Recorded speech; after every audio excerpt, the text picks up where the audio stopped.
সবাইকে আজকের লাইভ ক্লাসে শুভেচ্ছা।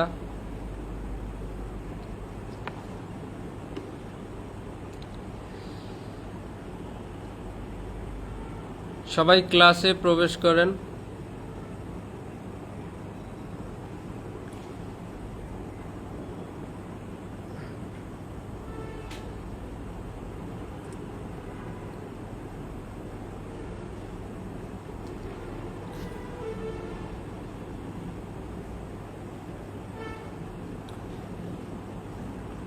আমাদের লাইভ ক্লাসের লিংক হোয়াটসঅ্যাপ গ্রুপে দেওয়া হয়েছে, আপনারা সবাই সেখান থেকে ক্লাসে প্রবেশ করেন।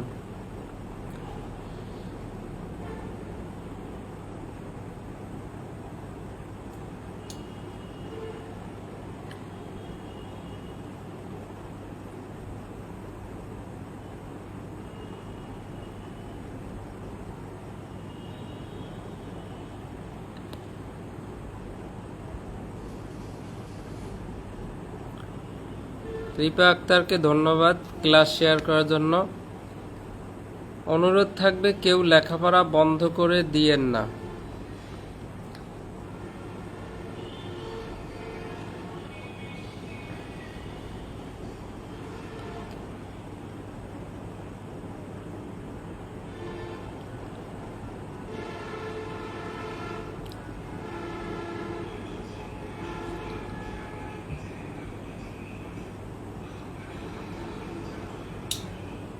কেউ লেখাপড়া করা বন্ধ করে দিবেন না।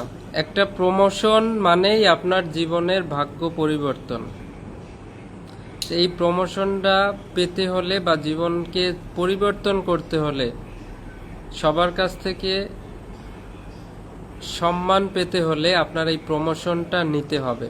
আর এই প্রমোশনটা নিতে হলে আপনার বই পড়তে হবে। আমাদের জীবন এমন একটা চক্র, এই জীবন চক্রটা যেটা হচ্ছে প্রতিদিন একটা না একটা ঝামেলা লেগেই থাকবে। তাহলে আপনি যে পুলিশের চাকরি করেন, আপনার কাছে কি মনে হয় বলেন তো? আমাদের দেখবেন ডিপার্টমেন্টে একটা কথা আছে, একটা ঝামেলা বড় ধরনের দেশে কোনো ঝামেলা হইলে ছুটি বন্ধ করে দেয়। ছুটি বন্ধ করার পরে বলে কি, মনে করেন নির্বাচন হবে, বলে কি এই নির্বাচনটা গেলে পর এরপর আমরা একদম রিল্যাক্স, সবাই ছুটি যাবেন, এরপর থেকে আর কোনো আমাদের ডিপার্টমেন্টে ঝামেলা নাই, আর কোনো দিন ঝামেলা নাই, নির্বাচনটা খালি একটু পার করতে পারলেই হয়। আদৌ কি নির্বাচন শেষ হয়ে গেলে আপনি একদম পুরা সবকিছু স্বতঃস্ফূর্ত স্বাধীন হন? এরপরে নতুন আর একটা ফাইল আসে, আবার ছুটি বন্ধ হয়, নতুন আরেকটা ঝামেলা আসে, আরেকটা ঝামেলা আসে। লাইফ সার্কেলটা এরকম। আপনি এখন কিছু প্রবলেমের মধ্যে দিয়ে যান, তখন সমস্ত চাপ এসে পড়ে এই বই পড়ার উপর, তখন বই পড়তে চাচ্ছে, অথচ মোবাইল টেপা ঠিকই হচ্ছে, অযথা বসে থাকা ঠিকই হচ্ছে। সো ব্রেনকে এমনভাবে আমাদের সিগন্যাল দিতে হবে যে সব যত কিছুই হয়ে যাক না কেন, আমি যেমন 3 বেলা ভাত খাই বা ঘুমাই, এই ঘুম এবং খাওয়ার মতো বই পড়াটা আমার একটা পার্ট। এটা না করলে আমার ঘুম আসবে না বা আমার লাইফ অর্থহীন। সো এইরকমভাবে পার্ট বানাই নিতে হবে। আমি কিন্তু এখনো প্রতিদিন 4-5 ঘন্টা বই পড়ি, কারণ এই একমাত্র আপনার উত্তরণের উপায়, জীবনকে চেঞ্জ করার উপায়, সকলের কাছ থেকে সম্মান পাওয়ার উপায়, এবং সব কিছু ভালো যে কোনো নিজেকে কারেকশন করার উপায় হচ্ছে এই বই পড়া।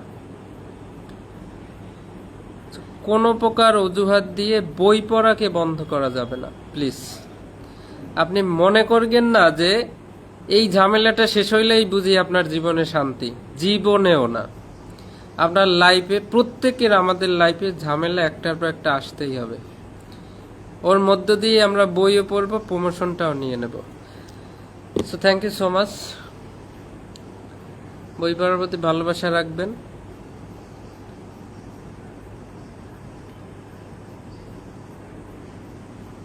রিপা আক্তার, আমি বিভিন্ন কিছু পড়ি, এটা দেখা হলে বলবো। লাইভ ক্লাসে সবকিছু বলতে হয় না। বই না পড়লে আমার ঘুম আসে না, আমার পেটের ভাত হজম হয় না। এটা হচ্ছে আমার একটা বৈশিষ্ট্য।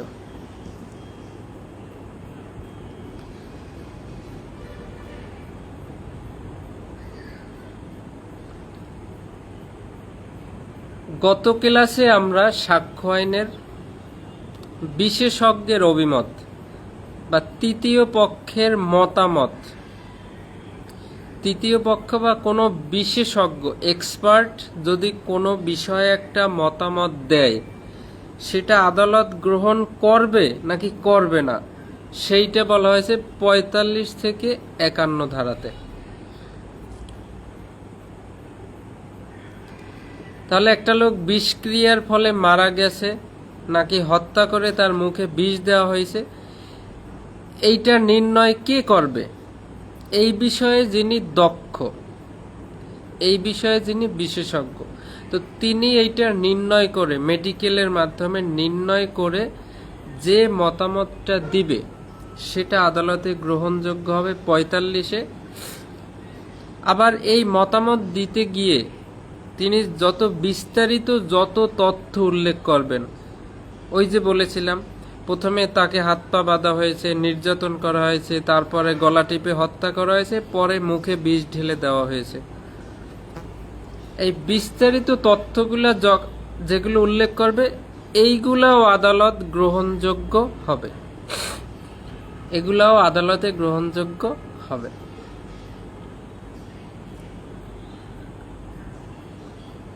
এবার ৪৭ ধারা, হাতের লেখা বিষয়ে, হাতের লেখা বা স্বাক্ষর বিষয়ে যদি কোনো প্রশ্ন বা সন্দেহ ওঠে, তখন এই হাতের লেখা বা স্বাক্ষরটা আসলে কার, সেটা কি যে কেউ নির্ণয় করতে পারবে? তাহলে এই বিষয়ে যে এক্সপার্ট, হস্তাক্ষর বিশেষজ্ঞ বা হস্তলিপি বিশেষজ্ঞ, তিনি এইটা যাচাই বাছাই করে যে মতামতটা দিবেন সেটা ৪৭ ধারা আদালতে গ্রহণযোগ্য হবে। ৪৭-এর ক, ডিজিটাল স্বাক্ষর নিয়ে যদি কোনো প্রশ্ন ওঠে বা সন্দেহ হয়, তখন এই ডিজিটাল সার্টিফিকেট যারা প্রত্যয়নকারী কর্তৃপক্ষ তারা যে মতামতটা দিবে সেটা ৪৭-এর কতে আদালতে গ্রহণযোগ্য হবে। ৪৮, ৪৯, ৫০, ৫১ অপ-আম, অপ-আম, অতে অধিকার প্রথার বিষয়ে মতামত দিলে প্রাসঙ্গিক, পথে প্রচলিত রীতি বা ধর্মীয় মতবাদ সম্পর্কে মতামত দিলে সেটা প্রাসঙ্গিক, অপ-আম, আতে আত্মীয়তার সম্পর্কে মতামত দিলে প্রাসঙ্গিক, আর শেষে মতামতের হেতু সম্পর্কে মতামত দিলে সেটাও প্রাসঙ্গিক। আজকে আমরা একটু হালকা সেমি ইম্পর্টেন্ট মানে মধ্যম পর্যায়ের গুরুত্বপূর্ণ কয়েকটা ধারা পড়ব, খুবই অল্প, একটু বুঝতে হবে, একটু মনোযোগ দিয়ে। ৫২ থেকে ৫৮ ধারা, ৫২ থেকে ৫৮ ধারা। ক্লাসে কি কেউ আছেন? আমি কি পড়াবো নাকি ক্লাস বন্ধ করব?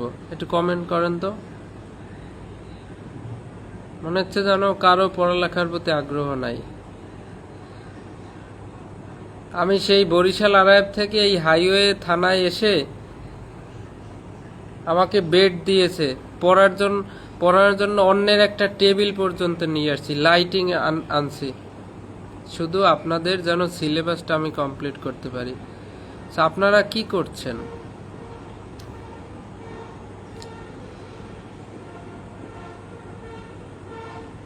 একজন স্টুডেন্ট থাকলেও আমি পড়াবো।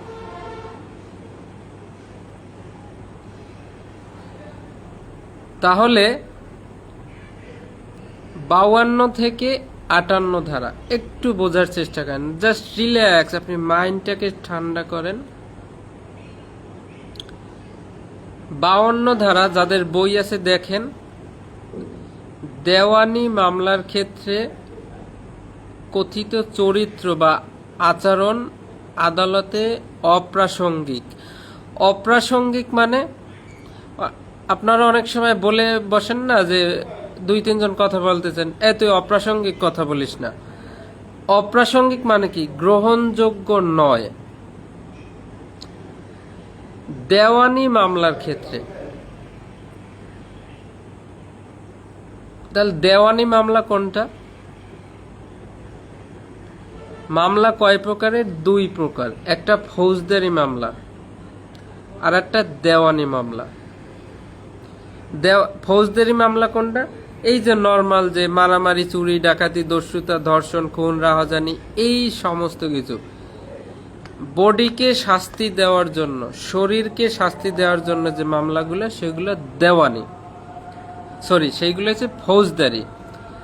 আর দেওয়ানি হচ্ছে টাকা পয়সা, জমি জমা, এই ধরনের ক্ষতিপূরণ মামলা, এই সেই বিভিন্ন কিছু, অর্থাৎ জমি জমা সংক্রান্ত, টাকা পয়সা উদ্ধার মামলা, এই সমস্ত কিছু হচ্ছে দেওয়ানি মামলা। তাহলে 52 ধারাতে বলছে দেওয়ানি মামলা যদি হয়, সেইখানে আসামির যে চরিত্র কেমন, এইটা আদালতে গ্রহণযোগ্য না। বিষয়টা হচ্ছে, একটা দেওয়ানি মামলা হয়েছে, আপনার কাছ থেকে একজনে 50,000 টাকা ধার নেছে। ধার নেওয়ার পরে এই টাকাটা আপনাকে দিতেছে না। এখন আপনি এই যে টাকা উদ্ধারের জন্য মামলা করলেন, এই মামলাটা হবে দেওয়ানি মামলা। মনে করেন দেওয়ানি মামলার পর এখন আদালতে আজকে শুনানি, কোর্ট বসছে। বসার পরে এখন আদালতের কাজটা কি? আপনি টাকা উদ্ধারের মামলা করেছেন, আদালত এই টাকাটা কিভাবে উদ্ধার করা যায় সেইটার একটা মিউচুয়াল করে দেবে। এখানে আপনি যার বিরুদ্ধে মামলা করছেন, সে কেমন, সে কি মাদক খায়, নাকি সে কি পতিতালয়ে যায়, নাকি সে চুরি করে, এইগুলো আদালতের কাম না। এইগুলো আদালতের কোনোভাবে অপ্রয়োজনীয়, অপ্রাসঙ্গিক। তাহলে আদালত আসামির চরিত্র কেমন, সে চারিত্রিকভাবে কেমন, বা তার আচরণ কেমন, সেইটা আদালত বিবেচনা করবে না। আদালত শুধু বিবেচনা করবে আপনি যে টাকা উদ্ধারের মামলা করছেন, সেই টাকাটা কিভাবে উদ্ধার করে দেওয়া যায় বা মিউচুয়াল করে দেওয়া যায়। এটা শুধুমাত্র দেওয়ানি মামলার ক্ষেত্রে। তাহলে 52 ধারাটা হচ্ছে দেওয়ানি মামলার ক্ষেত্রে আসামির চরিত্র কেমন, এইটা আদালতে গ্রহণযোগ্য নয় অথবা অপ্রাসঙ্গিক।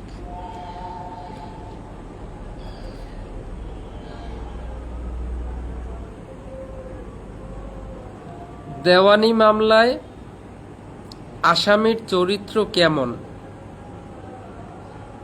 এইটা আদালতে গ্রহণযোগ্য নয়। আদালত সেই কথা আপনার কাছ থেকে শুনবে না। আপনি টাকা উদ্ধারের মামলা করছেন, আপনি আদালতে গিয়ে বলবেন, ইওর অনার, এই যে গত 6 মাস আগে এই 50,000 টাকা নিয়েছে, এই ডকুমেন্টও আছে আমার কাছে, আপনি টাকা উদ্ধার করে দেন। এখন এইটা না বলে আপনি যদি বলতে চান ও খুবই খারাপ লোক, ঠিক আছে, ও এইটা করে, ও এইটা করে, no, it is not relevant. আদালত বলবে, এই থামেন, আপনার এইসব কথা শোনার সময় আমার নাই, এগুলো বলা যাবে না, আপনি টাকা পাবেন, সেইটা আমি উদ্ধার করে দিচ্ছি। দেওয়ানি মামলা হইলে আসামির চরিত্র বা আচরণ কেমন, এইটা আদালতে গ্রহণযোগ্য নয়। তাহলে আমরা দেওয়ানি পাইছি, তাহলে এবার ফৌজদারি মামলাটা দেখি 53 ধারায়। ফৌজদারি মামলায় আসামির পূর্ববর্তী ভালো চরিত্র আদালতে গ্রহণযোগ্য বা প্রাসঙ্গিক। এবার ফৌজদারি মামলা হয়েছে চুরি, ডাকাতি, খুন, রাহাজানি, ধর্ষণ, দস্যুতা, বিভিন্ন কিছু, প্রতারণা, জালিয়াতি।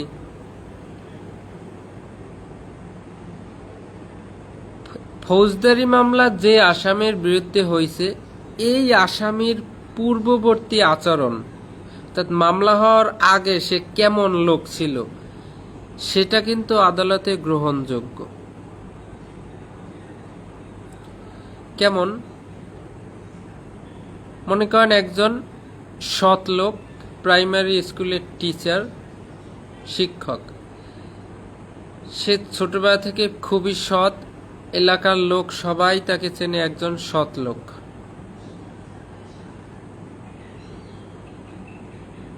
এখন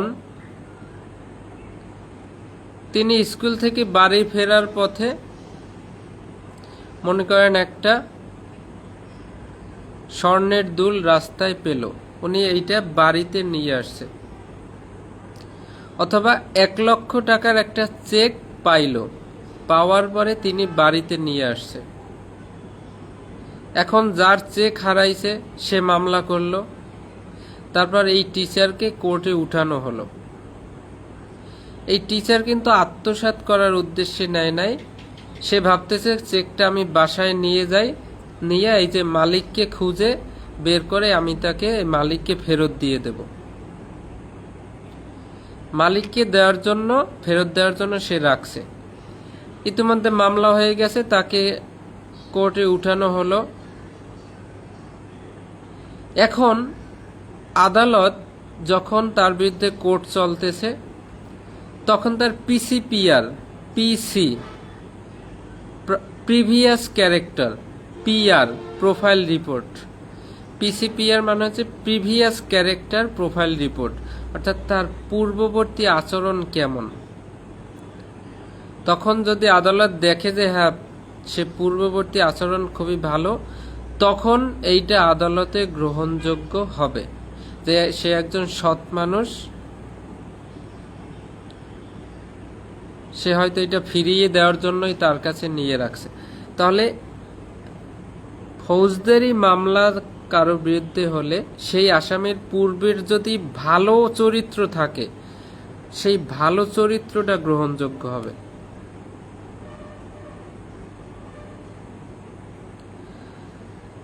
আর 52তে আমরা পড়লাম দেওয়ানি মামলায় পূর্ববর্তী চরিত্র ভালো হোক বা খারাপ হোক, কোনো কিছুই আদালতে গ্রহণযোগ্য হবে না।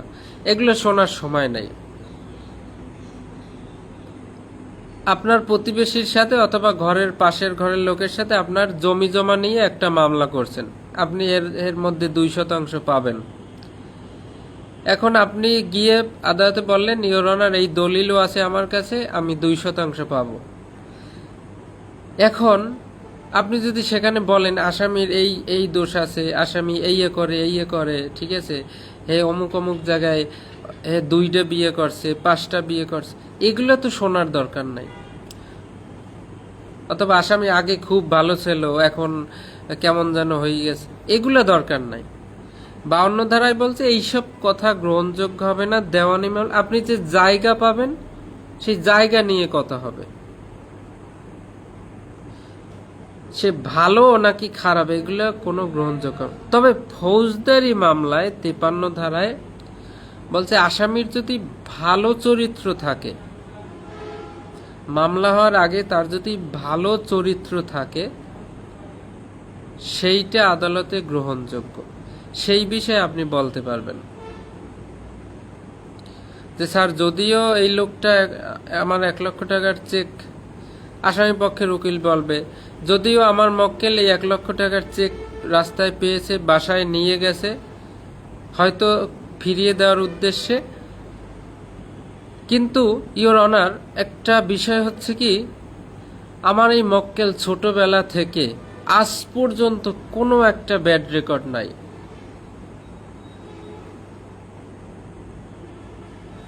Nobody can say anything against him, তার বিরুদ্ধে কেউ একটা এরকম কিছু ব্যাড রেকর্ড বলতে পারবে না। Is very much innocent and honest person.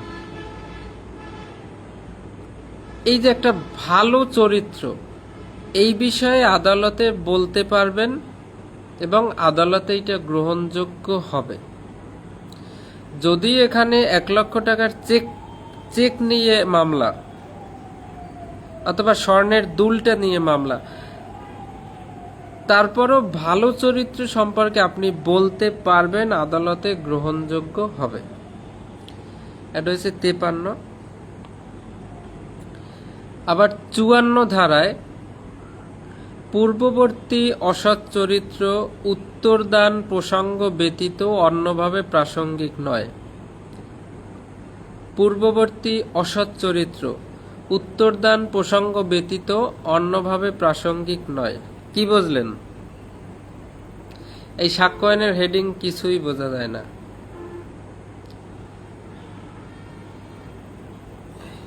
My head মানে আমার মাথা, ঠিক আছে?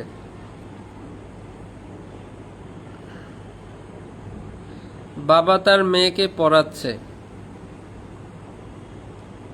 বাবা বলতেছে মাই হেড, অর্থাৎ ট্রান্সলেট করতেছে মাই হেড মানে আমার মাথা। বাবা বলছে মাই হেড মানে আমার মাথা।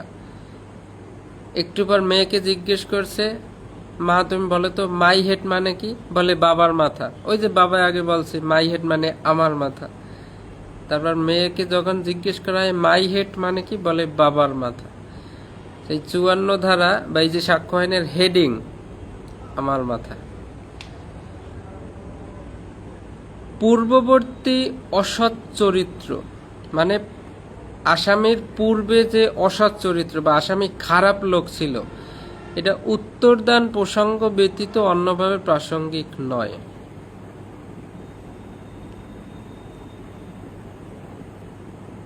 53 পাইলাম আসামি পূর্বে ভালো লোক ছিল সেই সম্পর্কে সাক্ষ্য দেওয়া যাবে এবং আদালতে গ্রহণযোগ্য হবে। 54 এসে বলছে আসামির যে খারাপ চরিত্র ছিল পূর্বে, সেটাও প্রাসঙ্গিক বা সেই বিষয়ে বলা যাবে। কোন সময়? যখন আসামির চরিত্র যে ভালো এই বিষয়ে সাক্ষ্য দেওয়া হবে।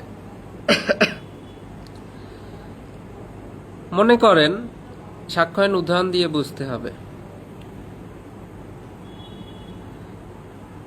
একটা লোক, ভদ্রলোক, যে কোনোভাবে একটা চুরি মামলায় গ্রেপ্তার হয়েছে। গ্রেপ্তার হওয়ার পরে মনে করেন চুরির শাস্তি মনে করেন সর্বনিম্ন 1 বছর, সর্বোচ্চ 3 বছর। শাস্তির সবসময় 2টা পার্ট দেওয়া থাকে, একটা সর্বনিম্ন একটা সর্বোচ্চ। সর্বনিম্ন 1 বছর, সর্বোচ্চ 3 বছর। যে কোনো দণ্ডতে 2 প্রকারের এরকম থাকে। তাহলে আদালত চাইলে 1 থেকে 3 এর মধ্যে দিতে পারবে। সর্বনিম্ন শাস্তি যদি দেয় তাহলে 1 বছর দিতে হবে, সর্বোচ্চ দিলে 3 বছর দিতে পারবে, অথবা 1 এবং 3 এর মাঝখানে দিতে পারবে। শাস্তির এরকম অপশন রাখা হয় কেন? অপরাধের মাত্রা এবং প্রকৃতি অনুযায়ী শাস্তি দেওয়া হয়, এজন্য সর্বনিম্ন এবং সর্বোচ্চ। তাহলে একটা লোক চুরি মামলায় গ্রেপ্তার হয়ে আজকে আদালত তাকে রায় দিল। রায় দেওয়ার সময় সকল সাক্ষ্য প্রমাণে দেখা গেল লোকটা ভালো লোক, আসামির চরিত্র আসলে ভালো। এই কারণে আদালত কি করলো? সর্বনিম্ন শাস্তিটা দিবে। যে ভালো লোক, কোনো দিনও আগে চুরি টুরি করে নাই, এই নতুন হয়তো যে কোনো পার্টির সাথে পড়ে বা লোভ অথবা অভাবের তাড়নায় একটা চুরি করছে, তাহলে চুরির সর্বনিম্ন 1 বছর, সর্বোচ্চ 3। তাহলে যেহেতু প্রথমবার করছে, আদালত বিবেচনা করে সর্বনিম্ন শাস্তিটা দিবে, এইটা ভাবতেছে। কিন্তু রায় দেওয়ার ঠিক একটু আগেই যাচাই করে দেখা গেল এই লোক পূর্বে একটা অপরাধ করছিল, সেই মামলায় গ্রেপ্তার হয়ে আদালতের কাছ থেকে দণ্ডাদেশ পাইছে, অর্থাৎ অলরেডি অন্য একটা মামলায় আগে জেল খাটছে। তার মানে এই লোক পূর্বে খারাপ ছিল। তাহলে রায় দেওয়ার পূর্বে যখন আদালত দেখবে যে পূর্বে আরো একটা সে দণ্ড অলরেডি ভোগ করছিল, তখন এই খারাপ চরিত্রটা আদালতে গ্রহণযোগ্য হবে। তখন আদালত ভাববে যে না, আমি তো কম শাস্তিটা দেওয়ার চিন্তা করছিলাম, না এত লোক আমি যা ভাবছিলাম সেই অত ভালো লোক না, তখন আদালত আবার তাকে কি করবে, বেশি শাস্তিটাই দিবে। 54 ধারায় সেটা বলছে যে পূর্ববর্তী অসৎ চরিত্র আদালতে প্রমাণ হইল লোকটার চরিত্র ভালো, কিন্তু রায় দেওয়ার পূর্বে আদালত যদি দেখে পূর্বে এর আগে একটা মামলায় সে অলরেডি জেল খাটছে, তখন তার এই যে খারাপ চরিত্রের কারণেই তো সে জেল খাটছে, এই খারাপ চরিত্রটা আদালতে গ্রহণযোগ্য হবে এবং সেই অনুযায়ী আদালত এই মামলার রায়টা দিবে। তাহলে 53-তে ভালো চরিত্র গ্রহণযোগ্য, আবার 54-তে খারাপ চরিত্র গ্রহণযোগ্য বা প্রাসঙ্গিক। এখন আপনি বোঝার চেষ্টা করেন, আমরা কিছু কিছু ওয়ার্ড একসাথে বলি, যেমন ছাত্র ছাত্রী, মা বাবা, হিন্দু মুসলিম, বৈশাখ জ্যৈষ্ঠ, ভালো মন্দ বা ভালো খারাপ। আগে কোনটাকে বলি? ভালো, পরে বলি খারাপ। তাহলে 53 আর 54-র মধ্যে আগে কোনটা? আগে হচ্ছে 53, তাই ভালো খারাপ যেহেতু আগে বলি, তাই ভালোটা আসবে আগের ধারাটায় 53-র সাথে, আর 54 যেহেতু পরে, খারাপ যেহেতু পরে বলি, তাই 54-র সাথে যাবে খারাপ। ভালো খারাপ 53 54, আগের কথাটা আগের ধারাটায় যাবে, পরের কথাটা পরের ধারাটায় যাবে। এইভাবে সংখ্যাগত দিক থেকে মনে রাখলে আপনি আর কখনো ভুলবেন না। তাই আগে ভালো চরিত্রটা প্রাসঙ্গিক 53 ধারায়, আর খারাপ চরিত্রটাও গ্রহণযোগ্য সেটা 54 ধারায়।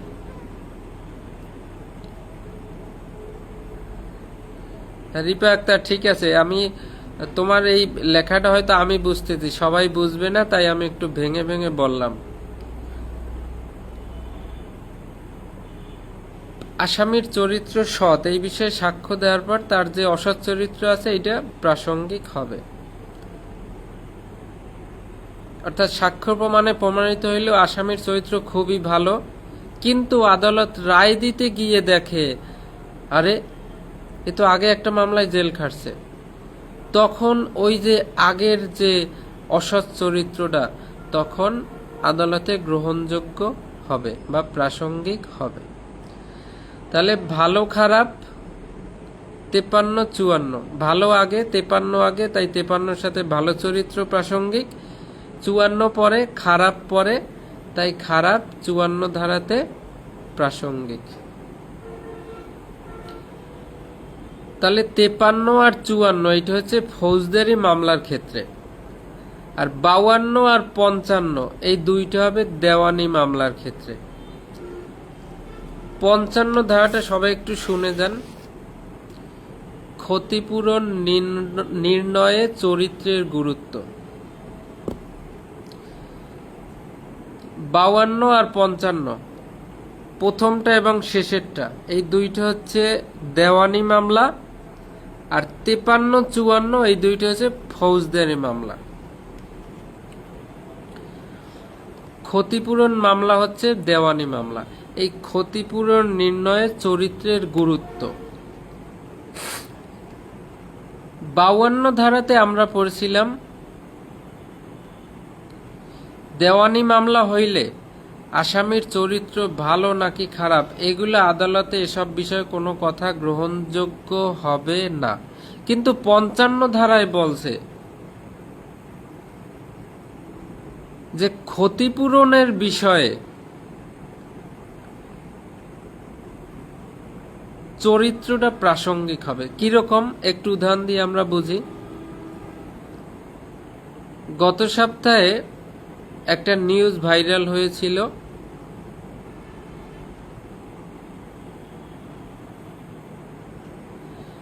একটা মেয়ে একটা ফেসবুকে একটা ছেলের সাথে পরিচয় হয়, পরিচয় হওয়ার পরে এই মেয়েটার সাথে ভালোবাসা তৈরি হয়, তাদের বাড়ি একটু দূরে।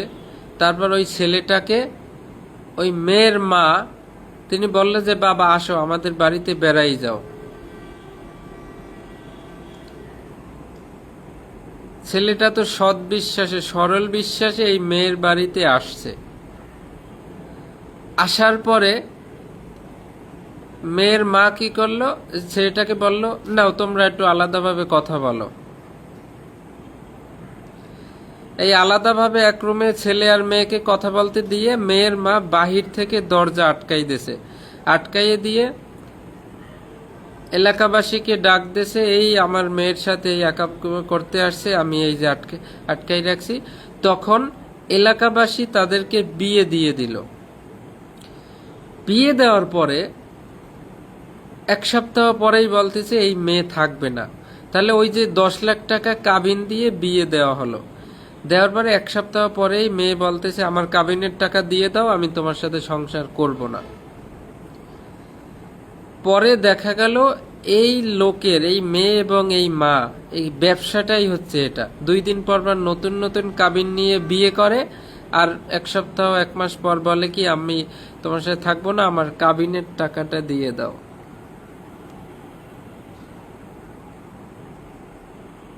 তাহলে ব্যাপারটা হচ্ছে কি,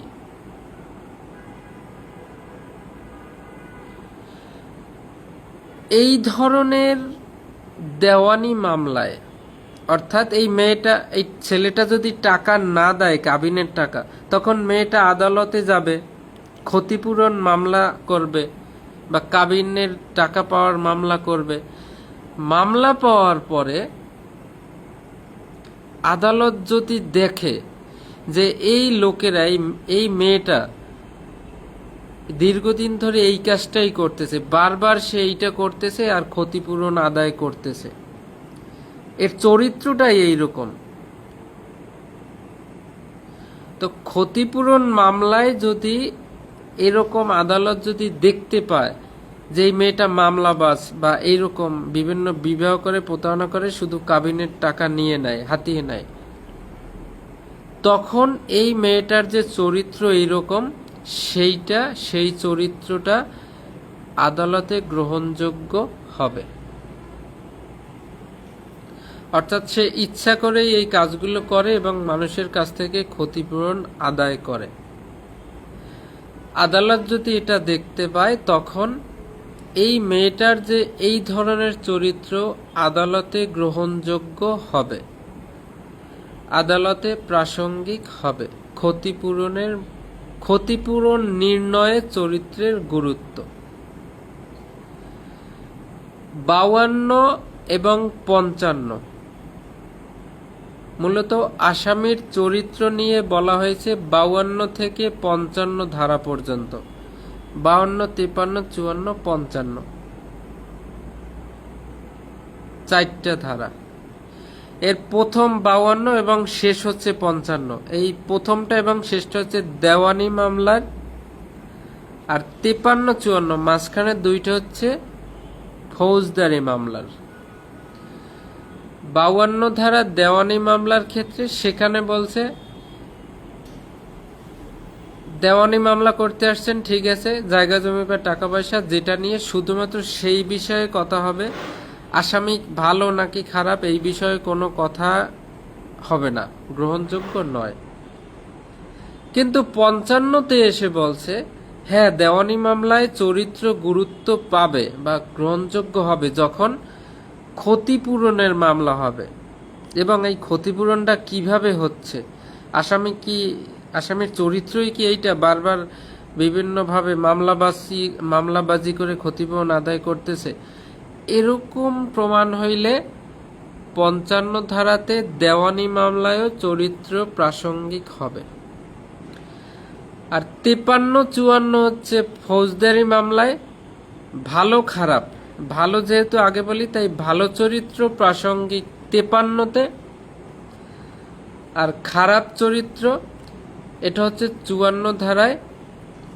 আসামির অসৎ চরিত্র সেটাও প্রাসঙ্গিক হবে 54 ধারাতে। এটা হচ্ছে 52 থেকে 55। তো সবাই শর্টকাট মনে রাখবেন, প্রথমটা এবং শেষেরটা হচ্ছে দেওয়ানি মামলার ক্ষেত্রে, আর মাঝখানে দুইটা হচ্ছে ফৌজদারি মামলার ক্ষেত্রে।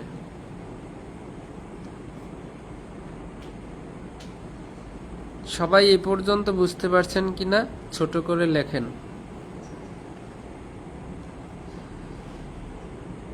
লাস্টের আমরা 3টা ধারা পড়ব, 56, 57, 58।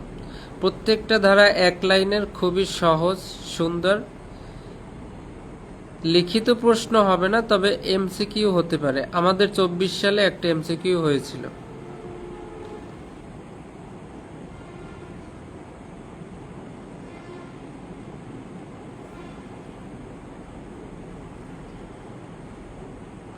MST Ripa Akter, thank you.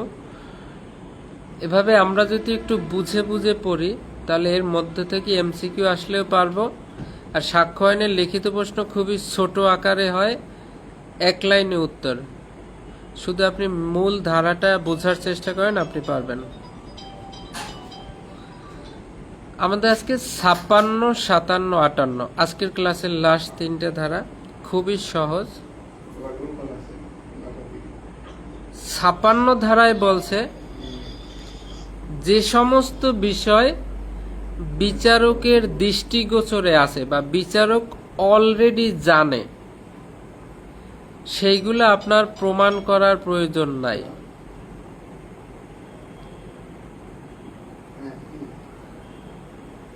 আপনি একটা মামলার সাক্ষী বা বাদী অথবা বিবাদী,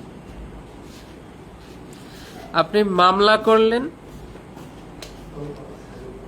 আদালতে উঠলেন, ওঠার পরে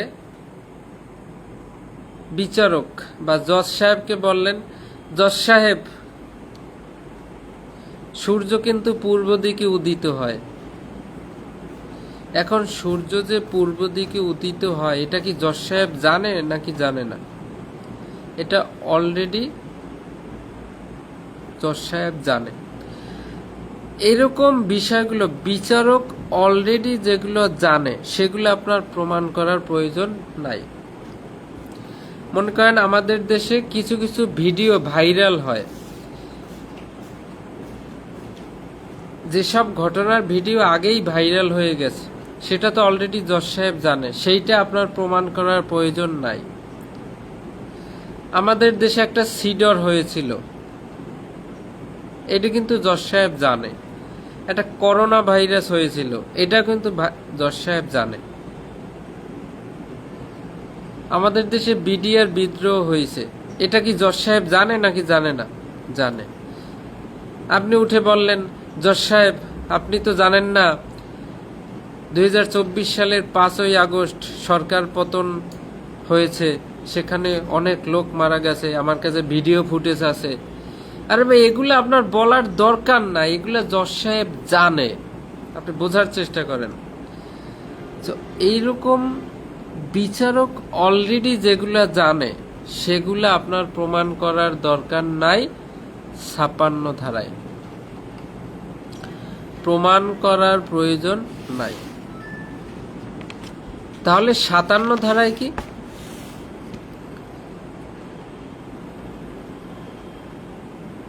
56তে বিচারক যেগুলো জানে, সেগুলো আপনার প্রমাণ করার প্রয়োজন নাই। 57 রেখে 58 ধারায় বলছে স্বীকৃত বিষয় প্রমাণ করার প্রয়োজন নাই। অর্থাৎ মামলার বাদী পক্ষ বা বিবাদী পক্ষ যেটা অলরেডি স্বীকার করছে, হয় মুখে মৌখিকভাবে স্বীকার করছে অথবা কোনো লিখিতভাবে স্বীকার করছে, সেটা আপনার প্রমাণ করার প্রয়োজন নাই। 56 এবং 58 এই দুইটা হচ্ছে প্রমাণ করার প্রয়োজন নাই।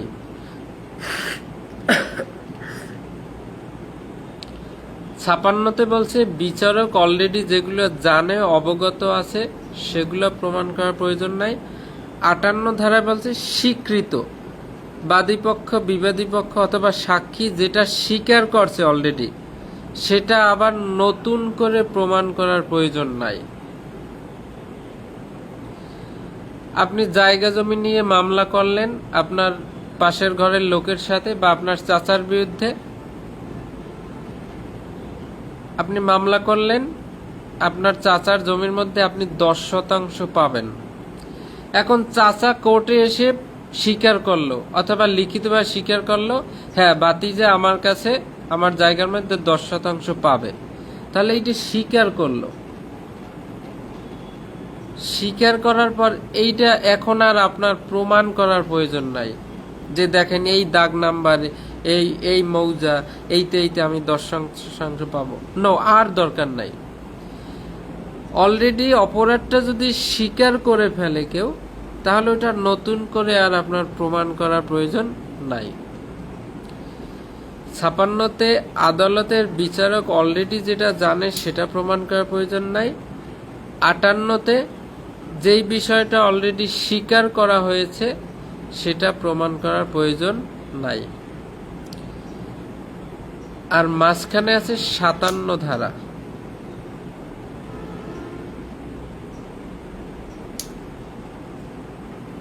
যে সকল বিষয় আদালতকে অবশ্যই বিচারক হিসাবে দৃষ্টিগোচরে নিতে হবে বা জানতে হবে, তাহলে আদালতে যে বিচারক রয়েছে বা জজ সাহেব রয়েছে তার কিছু বিষয় অবশ্যই জানতে হবে। অর্থাৎ ওই জজের চেয়ারে বসার আগে তার যে সকল বিষয় অবশ্যই জানতে হবে। এখানে মোট 11টা পয়েন্ট আছে। এর মধ্যে মনে করেন বাংলাদেশে যে সকল প্রচলিত আইন আছে এই আইনগুলা সম্পর্কে এই বিচারক বা জজ সাহেবের ধারণা থাকতে হবে। জজ সাহেব বলতে পারবে না যে এই আইন তো আমার জানা নাই। বিশেষ ক্ষমতা আইনে একটা মামলা হইল, হওয়ার পরে এখন বাদীপক্ষ বিরোধী পক্ষ সাক্ষী সামন্ত সবাই সাক্ষ্য টাক্ষ্য দিল, এখন আদালত রায় শোনাবে। এখন জজ সাহেব কি বলতে পারবে যে বিশেষ ক্ষমতা আইন তো আমি পড়ি নাই, আমার জানা নাই, আসলে কি শাস্তি দিব? তাহলে এই বাংলাদেশের প্রচলিত সকল আইনগুলো এই বিচারকের জানতে হবে। সশস্ত্র বাহিনীদের জন্য প্রণীত যুদ্ধবিধি, অর্থাৎ আমাদের অন্য কোনো দেশের বা রাষ্ট্রের সাথে যুদ্ধ যদি শুরু হয় বা যুদ্ধ করার নিয়ম বা বিধিবিধান কি, এগুলো সব এই বিচারকের জানতে হবে। বাংলাদেশের সংসদ বা আইনসভা, পার্লামেন্ট, এই সকল বিষয়ে তার জানা থাকতে হবে। বাংলাদেশের রাষ্ট্রীয় ভূখণ্ড, অর্থাৎ বাংলাদেশের আয়তন কোথায়, কোন কোন দেশের সাথে কতটুকু রয়েছে, এগুলা কিন্তু বিচারকের অবশ্যই জানতে হবে। এরকম 11টা বিষয় রয়েছে, শুধু এতটুকু জানেন এইসব বিষয়ে বিচারকের জানতে হবে। তাহলে আমরা এখান থেকে 52 থেকে 55, 56, 58 এই ধারাগুলো আমাদের জানতে হবে। 52তে দেওয়ানি মামলায়, কোন একটা দেওয়ানি মামলা করা হইলে, মামলা যার বিরুদ্ধে করা হইল, আসামি ভালো চরিত্রের নাকি খারাপ চরিত্রের, এইগুলা আদালতে এই বিষয়ে কোনো কথা বলা যাবে না, এটা কোনোভাবে গ্রহণযোগ্য হবে না। কারণ দেওয়ানি মামলা যে বিষয় নিয়ে মামলা হয়েছে শুধু ওই বিষয় নিয়ে কথা হবে, অন্য কোনো বিষয়ে কথা হবে না। তবে দেওয়ানি মামলায় আসামির চরিত্র ভালো নাকি খারাপ সেটা প্রাসঙ্গিক হবে 55 ধারায়। আসামি যদি মামলাবাজ হয়, অর্থাৎ ক্ষতিপূরণ নির্ণয়ের জন্য যদি কোনো মামলা হয়, তখন আদালতে এই আসামির চরিত্র নিয়ে কথা উঠলে সেটা গ্রহণযোগ্য হবে। 53, 54 ফৌজদারি মামলার ক্ষেত্রে 53-তে ফৌজদারি মামলা যদি কোনো আসামির বিরুদ্ধে হয়, এই আসামির পূর্ববর্তী চরিত্র যদি ভালো হয় তাহলে সেটা আদালতে গ্রহণযোগ্য হবে। আদালত সেই বিষয়ে গ্রহণ করবে এবং সেই অনুযায়ী রায় দিবে। ভালো চরিত্র গ্রহণযোগ্য হবে 53 ধারাতে, আর 54 ধারাতে খারাপ চরিত্রটাও গ্রহণযোগ্য হবে। আদালতে যদি দেখা যায় সমস্ত সাক্ষ্য প্রমাণে প্রমাণিত হইল আসামির চরিত্র খুবই ভালো, তখন রায় দিতে গিয়ে যদি দেখা যায় আসামি পূর্বে কোনো দণ্ড ভোগ করেছিল, ঠিক তখন আসামির এই পূর্ববর্তী খারাপ চরিত্র আদালতে গ্রহণযোগ্য হবে। এই হচ্ছে আমাদের আজকের বিষয় 52 থেকে 58। আবার একটু রোল কল আছে, রোল কলে যেতে হবে। ফরিদপুর জেলার ভাঙ্গা হাইওয়ে থানাতে আছি এখন। সকলের আমন্ত্রণ নিমন্ত্রণ রইল। এখানে সুন্দর দর্শনীয় অনেক জায়গা আছে, গোল চত্বর আছে, এই আছে, বিভিন্ন পার্ক আছে, রেস্টুরেন্ট আছে। আপনারা চলে আসবেন, সুন্দর সুন্দর ঘোরা হবে এবং খাওয়া দাওয়ার নিমন্ত্রণ রইল। সমস্ত বিল আপনার। আমি টিচার মানুষ, বিল দিলে খারাপ দেখায়। সো আসবেন, তবে পড়ার প্রতি ভালোবাসা রাখবেন। আজকের ক্লাস আপনারা বুঝতে পারছেন কিনা বা ভালো লাগছে কিনা একটু কমেন্ট করে যান। ধ্রুব দাদা, আপনি একটু কমেন্ট করে যান আজকের ধারাগুলা বোঝা গেল কিনা। আমার হাতে এখনো 10 মিনিট সময় আছে। যদি কোনো ধারায় অসুবিধা থাকে কমেন্ট করেন, আমি বুঝিয়ে দিব।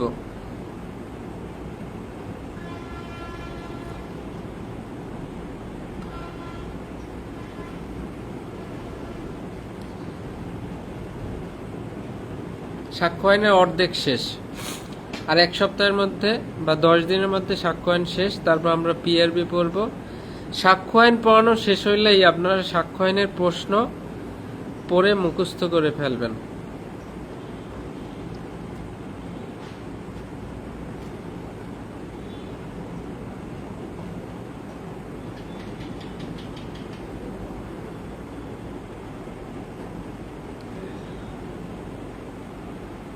জোশ লাগছে, এই গরমে পানি যেরকম স্বাদ লাগে সেই রকম।